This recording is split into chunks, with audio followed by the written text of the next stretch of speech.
रतनपुर गांव में संपत और कप्ता नाम के दो व्यक्ति रहते थे। रतनपुर गांव के करीब के जंगल में एक डायन का आतंक था। रतनपुर गांव के बहुत से लोग उस जंगल में गायब भी हो चुके थे। संपत और कप्ता उसी जंगल से गुजर रहे थे। अरे कप्ता भाई, हमें शॉर्टकट रास्ते से नहीं आना चाहिए था। यहाँ से जल्दी चलो। सुना है यहाँ पर लोग रहस्यमय तरीके से गायब होते हैं। ये जंगल बड़ा ही डरावना है। अरे मेरा चेला होकर तू बुज़दिलों जैसी बातें कर रहा है। अरे कप्ता भाई, पिछले ही महीने सुखिया चाचा का बेटा इसी जंगल से लापता हो गया था, जिसका सुराग आज तक नहीं मिला। तुम तो वैसे भी 9 महीने शहर में बिताते हो और 3 महीने गाँव में बिताते हो। तुम्हें क्या पता गाँव में क्या चल रहा है? अबे तुम गांव के गवार क्या जानो शहर की आमदनी के बारे में? हैं? तुम तो बस सारा दिन मुंह उठाए गांव में फिरते रहते हो। कितनी बार बोला है तुझे चेला कि मेरे साथ शहर आ जा, लेकिन तू ये गवारों वाली जिंदगी छोड़ना ही नहीं चाहता। तभी संपत की नजर एक पॉलीथीन पर पड़ी जिसे गुरु पकड़े हुए था। ये हाथ में क्या पकड़े हो कप्ता भैया? जरा हमें भी दिखाओ क्या है इस पॉलीथीन में। अरे कुछ नहीं संपत, मेरी पत्नी ने शहर से कुछ डायपर के पैकेट मंगवाए थे, बस वही है। डायपर के पैकेट? लेकिन जहाँ तक मैं जानता हूँ तुम्हारे घर में तो कोई बच्चा है ही नहीं। अबे पगला हो गया है क्या? मुन्ना को भूल गया क्या? मुन्ना? अरे वो तो 10 साल का हो चुका है कप्ता भैया। सांड की तरह फैल फैल कर मोटा ताजा हो रखा है।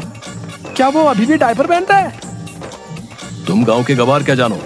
तुम गांव के गवार इस बात को नहीं समझोगे। हम शहर के रहने वालों के तौर तरीके कैसे कैसे होते हैं। बड़े शहर वाले बनते फिरते हो। अरे सीधे सीधे ये क्यों नहीं कहते कि तुम्हारा वो सांड जैसा मुन्ना अब भी बिस्तर पर सुसु कर लेता है? अरे मैंने उसे बड़े लाड़ प्यार से पाला है। क्या खाक लाड़ प्यार? अरे कान पर 2 मारो उसके, बिस्तर पर सुसु करना बंद कर देगा।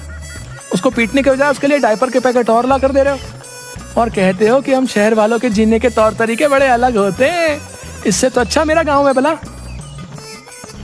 संपत ने यह बात बोली ही थी कि तभी अचानक देखते ही देखते चारों ओर धुआं छा गया और अजीब अजीब सी आवाजों का शोर होने लगा।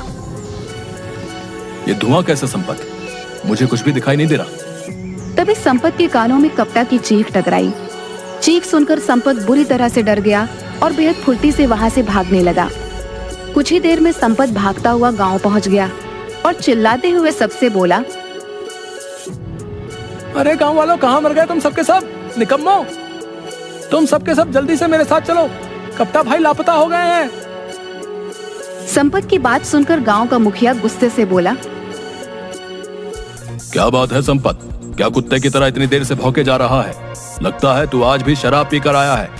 कितनी बार कहा है तुझसे कि ज्यादा मत पिया कर, लिवर खराब हो जाएगा। अबे मर जाएगा किसी दिन। जल्दी चलो मुखिया जी, गजब हो गया। मैं कप्ता भाई को बस स्टैंड लेने गया था और लौटते हुए हम उसी जंगल से गुजर रहे थे जिस जंगल में वो डायन रहती है। अचानक चारों ओर धुआं धुआं छा गया और कप्ता भाई की चीख मेरे कानों में टकराई। मैं बड़ी मुश्किल से अपनी जान बचाकर भागा हूँ।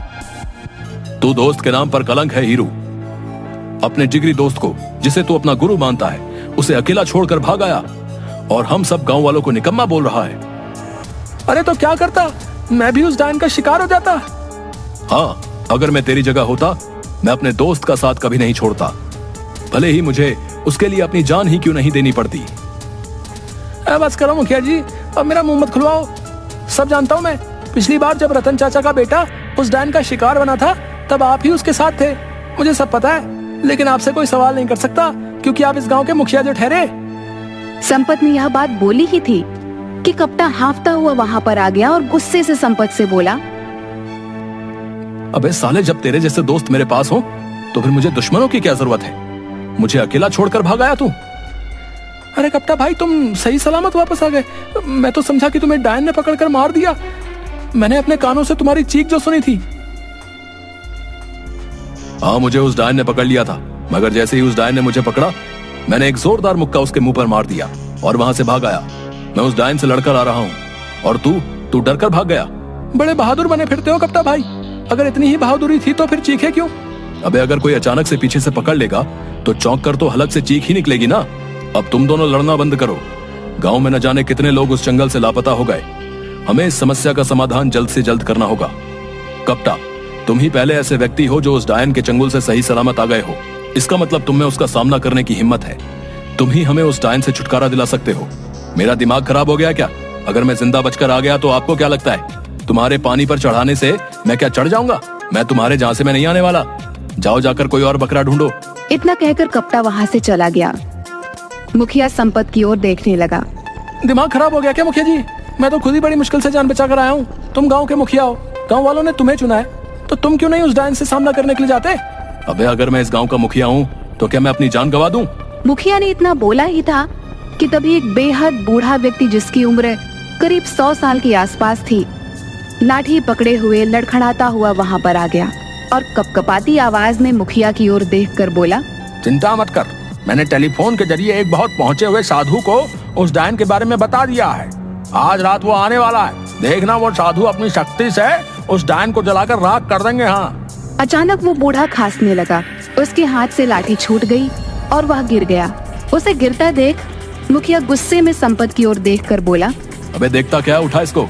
ये झुमरी के परदादा भी ना, जब इनसे चला नहीं जाता तो फिर ये घर से बाहर निकल कैसे आते हैं? तभी अपने परदादा को ढूंढते हुए झुमरी वहाँ पर आ गई। ये तुम्हारे ही परदादा है ना?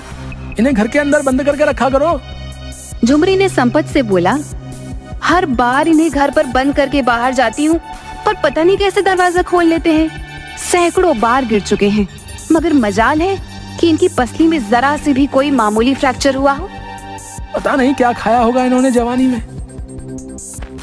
झुमरी अपने परदादा को लेकर वहां से चली जाती है। रात का समय था। एक साधु रतनपुर गांव के उसी जंगल से शॉर्टकट रास्ते से निडर होकर चला जा रहा था कि तभी अचानक देखते ही देखते काला धुआं उठने लगा। मगर साधु निडर होकर वहां पर खड़ा रहा। कुछ देर बाद धुआं छट गया। साधु के सामने एक बेहद भयानक चेहरे वाली डायन खड़ी हो गई। क्या तुझे पता नहीं, यहाँ जो भी आता है जिंदा बच के नहीं जाता। हाँ जानता हूँ, न जाने कितने लोगों की जान ली है तूने, लेकिन अब तेरा अंतिम समय आ गया है डायन, क्योंकि मैं तुझे अपने मंत्रों की शक्ति से भस्म कर दूंगा। कोशिश करके देख ले। इतना बोलते ही साधु मंत्र पढ़कर उसके ऊपर फूंकने लगा। मगर साधु के मंत्रों का असर उस डायन पर हुआ ही नहीं। ओम क्लीम चामुंडाय नमः, ओम क्लीम चामुंडाय नमः।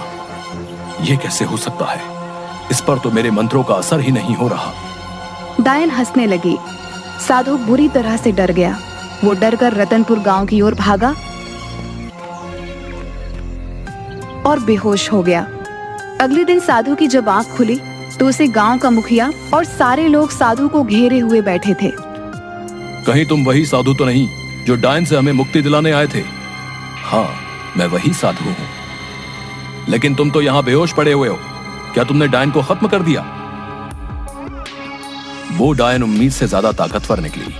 मेरे मंत्रों का उस पर कुछ भी असर नहीं हुआ। यह क्यों नहीं कहता कि तू एक पाखंडी साधु है? तुम मेरा अपमान कर रहे हो। अरे जाओ बाबा, डायन के सामने जब भाग रहे थे तब अपमान नहीं हुआ था? तुम्हें कैसे पता कि डायन के सामने मैं भाग रहा था? तुम्हारी शक्ल बता रही है।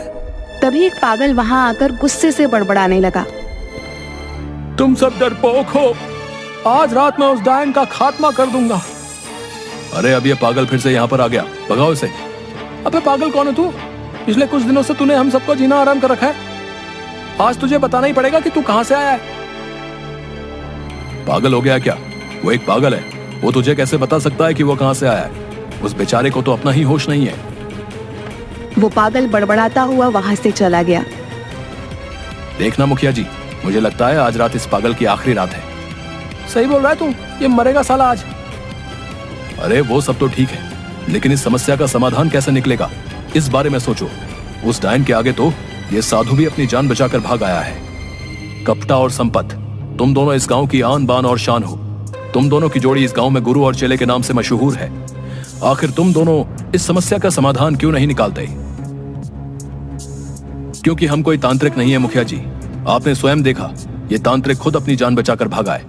भला हम कैसे इस डायन का मुकाबला कर सकते हैं? तो फिर गांव के लोग ऐसे ही लापता होते रहेंगे क्या? तभी गांव का एक व्यक्ति बोला, मुखिया जी, हम पुलिस की मदद क्यों नहीं ले सकते? अबे पागल हो गया क्या है? पुलिस वाले कब से डायन और चुड़ैल को पकड़ने लगे? अगर वहां पर मुखिया जी शिकायत लेकर गए तो उल्टे डंडे मारकर भगा देंगे। बकवास बंद कर कप्ता। पिछली बार एक पुलिस वाला जो इन सब बातों पर यकीन नहीं करता था उस जंगल में गया था, जो आज तक वापस नहीं लौटा। तो फिर अब आप सब कुछ भगवान के भरोसे छोड़ दीजिए मुखिया जी, वही हम सबको इस मुसीबत से बचा सकते हैं। कुछ दिनों बाद उस डायन का आतंक इतना ज्यादा बढ़ गया कि रतनपुर गांव के लोग रतनपुर छोड़कर दूसरे गांव की ओर जाने लगे। एक रात की बात है, वह पागल बड़बड़ाता हुआ उसी जंगल में जा रहा था कि तभी अचानक एक काला धुआं उठा। उसमें से वही भयानक डायन निकलकर प्रकट हो गई और पागल की ओर देखकर बोली, जंगल में मुझे सिर्फ इंसानों का मांस अच्छा लगता है, पागल का नहीं। अरे तुझे कैसे पता मैं पागल हूँ? बेवकूफ डायन, लोग मुझे इसलिए पागल कहते हैं क्योंकि मैं दिन भर शराब पिए रहता हूँ और सच बोलता हूँ। अगर तू पागल नहीं है तो मरने के लिए तैयार हो जा। डायन की बात सुनकर वो पागल हंसने लगा। तू मेरी हंसी बना रहा है? सच तो ये है कि तू डायन है ही नहीं। अगर डायन होती तो मुझे मार देती। पागल ने इतना कहा ही था कि डायन ने पागल को दबोच लिया। अचानक उस पागल की आंखों के सामने अंधेरा छाता हुआ महसूस हुआ। कुछ देर बाद जब उसकी आंख खुली तो उसने अपने आप को जंगल की एक बंद काल कोठरी में पाया, जहां रतनपुर गांव के वो सारे लोग मौजूद थे जो लापता हो गए थे। उन सब के हाथ पैर बंधे हुए थे। उन्हीं में से एक व्यक्ति ने पागल से बोला, अबे बेवकूफ, क्या जरूरत थी तुझे यहाँ पर आने की? आज रात वैसे भी हम सबको विदेश भेज दिया जाएगा। ये सारे के सारे लोग मानव तस्कर हैं। हमारे ही गांव का कोई व्यक्ति उनसे मिला हुआ है जिसने डायन का खौफ फैला रखा है। झूठ बोलते हो तुम। मैंने खुद देखा वो काला धुआं। उस धुएं में से वो जो डायन निकली। अरे वो सब केमिकल का कमाल था। आज की टेक्निक के दौर में कोई भी मेकअप करके चुड़ैल डायन बन सकता है। फिल्में नहीं देखी क्या? अरे यार तू तो पागल है, मैं तुझे क्या बताऊं। तभी एक और व्यक्ति वहां हंसते हुए आ गया। तुम तो रतनपुर गांव के व्यक्ति हो, तुम्हारा नाम कप्ता है। तभी एक और व्यक्ति वहां हंसते हुए आ गया, जो कोई और नहीं बल्कि कप्ता का दोस्त संपत था। गुरु, ये पागल तो बड़ा जल्दी सही हो गया। मैं तो खामखा डर रहा था गुरु कि हम इस पागल को पकड़ के ले जाकर क्या करेंगे।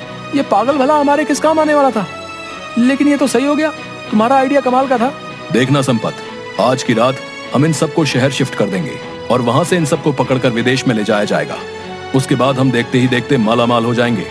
तुझे अंदाजा भी नहीं है संपत, हम इतने पैसे वाले हो जाएंगे कि रतनपुर गांव जैसे न जाने कितने गांव खरीद लेंगे। कप्ता ने यह कहा ही था कि तभी उस पागल ने अपनी फटी हुई जेब से पिस्तौल निकालकर एक हवाई फायर कर दिया। सब कुछ इतना जल्दी हुआ कि कप्ता और संपत अचानक चौंक गए। गुरु, इसके हाथ में तो पिस्तौल है।